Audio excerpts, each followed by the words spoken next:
আলহামদুলিল্লাহ, আজ মালয়েশিয়ার কুয়ালালামপুরে আমাদের সাক্ষাৎ হয়েছে ডাক্তার জাকির নায়েকের সাথে। ডাক্তার জাকির নায়েক গোটা বিশ্বে ইসলামিক আইকনিক ফিগার।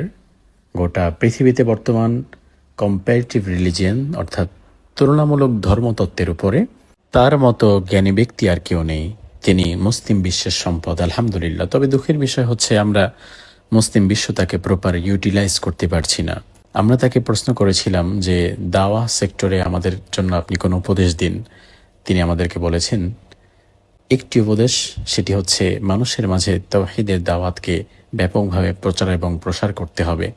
তিনি কোরআনে কারীমের একটি আয়াত মনে করিয়ে দিয়েছিলেন, ইয়া আহলাল কিতাব তাআলাউ ইলা কালিমাতিন সাওয়াইম বাইনানা ওয়া বাইনাকুম আল্লা না'বুদা ইল্লাল্লাহ ওয়া লা নুশরিকা বিহি শাইআ। আমরা বেশ খানিকটা সময় তার সাথে সাক্ষাৎ করেছি। আল্লাহ সুবহানাহু ওয়া তাআলা তার প্রতি রহম করুক এবং তার ইলম থেকে আমাদেরকে উপকৃত হওয়ার তৌফিক দান করুক।